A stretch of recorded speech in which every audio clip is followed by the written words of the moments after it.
Amanda Seales, we love her. We do. But she has, I'm just calling a spade a spade. She's been fuckeries to Issa Rae. Okay, so because I was confused where you were going with this. Okay. She's been fuckeries to Issa Rae. I was It's like, what's going on? No, but literally, because in the doc, full disclosure, in the doc, I was like, so who's she saying the enemy? Because it's Amanda Seales is the enemy. She is the enemy. I was on her live watching her and it was going fine. There was nothing special about this live. She does her thing. I love her news. And then she was like, all right, guys, I'm going to give you some tea. I'm going to tell you about the time where I was like, I'm cutting Issa Rae off for good now. We're all there in the chat like, what's going on? And the reason why she cut Issa Rae off, this is her words. As we started talking about the new show that come out, Issa started reading a review of the show out loud to the group, okay? She's reading the show out loud to the group. So we're all sitting there listening and we're all commenting and involved in the commentary and in the conversation. Everybody as a group is talking. And when I say everybody, I mean the cast members. We're all chit-chatting about it, okay? Together, all of us together. And she fell off from the conversation because she was reading the rest of the article to herself. So then I guess when she was done reading, she said, oh, yeah, it ends with da-da-da-da-da. And I asked, oh, well, did they mention da-da-da-da-da? And she said, why don't you just read it yourself? And that was the last day.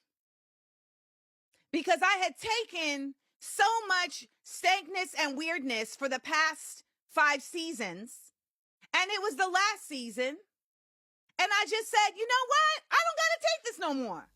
That was the mic drop moment, apparently, for Amanda Seales. She was like, that was out of order. I was being bullied, and I decided I'm not going to take this anymore. I call bullshit on this.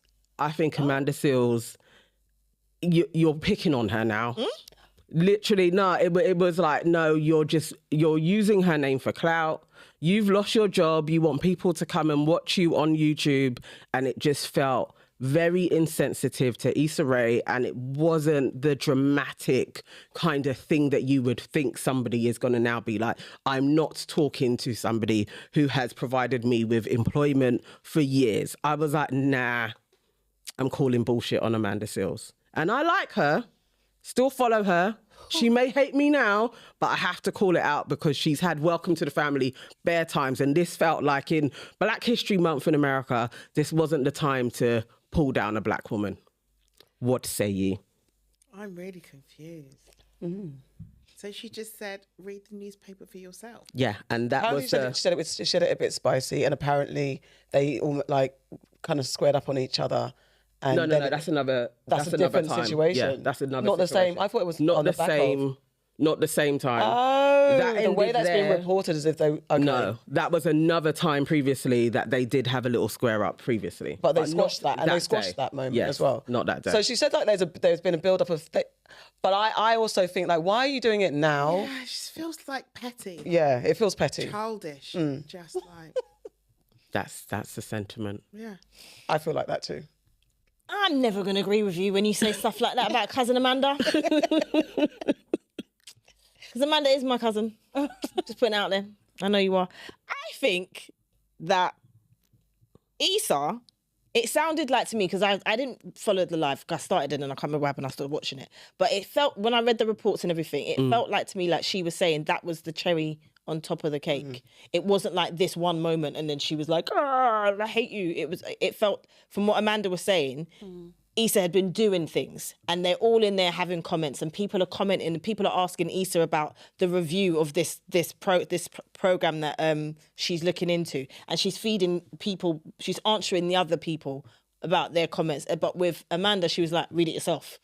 It didn't seem to me so much like, oh, you could just read it yourself. Here's the article. Why don't you read it yourself? It wasn't like that. It felt like, from what Amanda was saying, this was another example of her singling me out and treating me differently to how she's treating everybody else. She said at that point she had had enough. So she said something to her. She said to her, and I quote, who the fuck do you think you're talking to? She said that to her.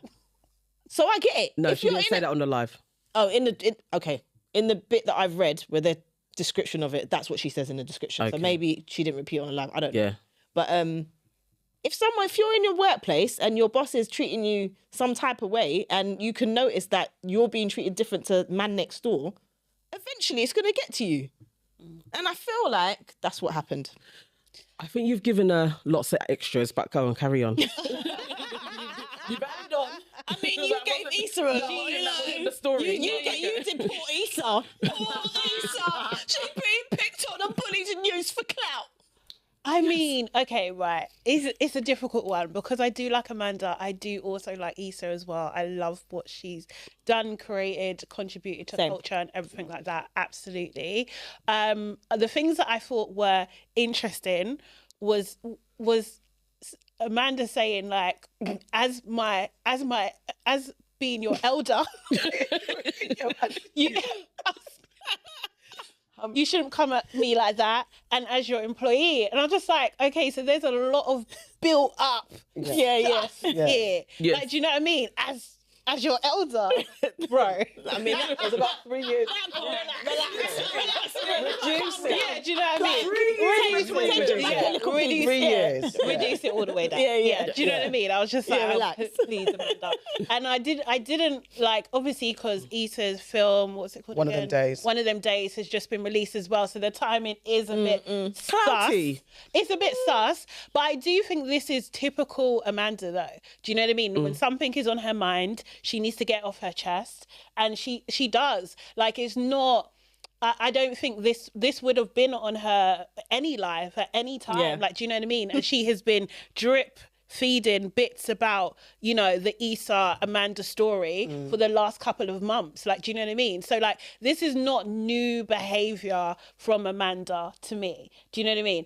I do think that she felt definitely her perception was that she was in a hostile environment in the workplace. I believe that she believes that. I honestly do. Me too. I really do. So, like, you know, that's her perception. That's her reality. That's how she sees it.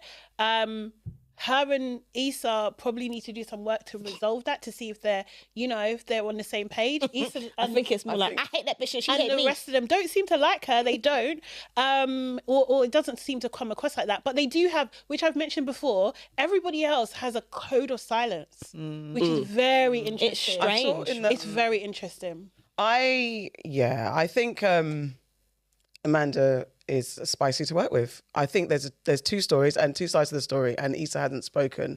Apart from that, when she had that interview the other day, and she kind of made a comment like, you know, she's not going to work with anyone that goes on pods or speaks about her. Fair's fair. I've seen comments saying that Issa's a bit difficult to work with, but we've also seen that Amanda's difficult to work with. So in all of this, I think it's a two-sided story. Yes. I didn't think that Amanda, I mean, if you're saying this is how she is, this is how she is, and maybe this is how she needs to get things off her chest, but I think this has been long enough now, and it did feel like, come over here, going to get some more numbers, more views, and this is the tea, and the tea was weak, and I feel like we know you do and Issa do not speak anymore. Enough is enough. Move on. There's so much that. No, I agree. Yeah, there's so And much Issa more you isn't have to talking offer. about her. Yeah. And I just think that, you know, are you serious about your craft? You don't get on with everybody that you work with in the workplace, but if you're serious about your craft and you're serious about elevating your career and that kind of thing, doing this is not going to help with that. And you may not get on with Issa, but the reality is the work that she's done in the culture is undeniably brilliant. Yeah. In terms of the people that she's employed, the opportunities that she's given to others, the way she's elevated other black women, other black actresses within her space and lifted them up. I feel a bit uncomfortable when that's the person that they go for. And I know that we shouldn't have like a code of silence if somebody has worked. That's why I'm Has smirking. had bad behaviour. Yeah. I'm not saying that we should do that either. But you can have men who disagree with each other in the workplace and men who work their way up to a particular point. Other men don't behave like this. They don't bring it out into a public space, and that's how they keep making money, and that's how they keep rising. That's fair. And I think that if you're in a professional environment and you are also wanting, you can say what you like behind closed doors, whatever you say what you like.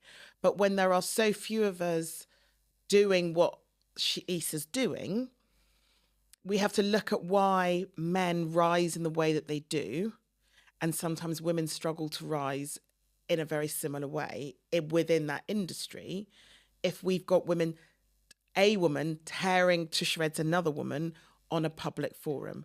And men don't really do that. I was going to just add to that. I think then as well, if Issa's done something that's very, very bad, and maybe this is the result, this is, by the way, Issa is not a nice person to work with because she does A, B, C, D. There seems to be no resolve or resolution to what Amanda's saying. It's just, I'm calling her out.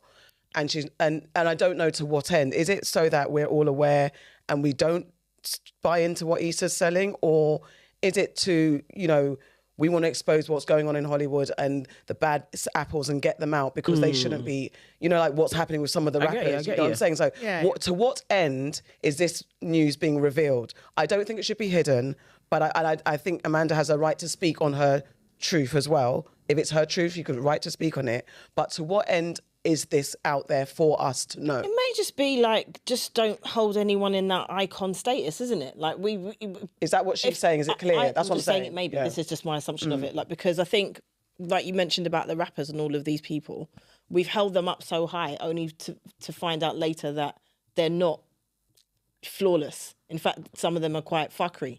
So maybe she's saying, I'm not alone. And there are a bunch of people that from Insecure that she does still speak to. There's a set of them that seem to align with each other and not so much with the wider cast. So she is still friendly with some of them. And maybe there's a reason for that. We don't know. But also, if it's like, she has to be really careful it doesn't err towards you're whining because you don't like your boss. Did she bully you? Is there like tangible stuff that you can say? She was throwing objects at my head when I got things wrong. She was screaming in my face. She was which to hear that about someone is awful. I mean, that's like tangible. That is abuse in the workplace. That's making a really. So when it's she wasn't very nice to me, it's a bit like, yeah, but everybody's boss can be like. I think it's that. If you're going to share a story, you do need a catalogue. And the little bits that she's given, even when we were discussing the publicist and her being like, Issa should have defended me. Again, you don't have a whole set of Issa did this to me at this part. It sounds like Amanda wanted something from Issa, maybe some type of favoritism. Maybe she thought that Issa should have like really looked after her and Issa didn't. And now I want to blacken her reputation. Because she's older than her. And you know, it's like, come on, there's 3 years difference. To even say she should have treated me better because I'm her elder, I was like, Amanda, please. Like, we've been out here on the internet defending you, girl, and now I'm there like, oh my God, this woman, she is a liability. Like, I actually do, when people say Amanda Seales can't take accountability, I think she needs to sit with that. She actually does need to lament on that for a minute. She is in her 40s and she is a bigger woman and people do respect her. I need Amanda to really sit down and think, what does accountability look like? That's fair. But I think so. I think everyone does in this scenario. I mean, everyone in life. Exactly.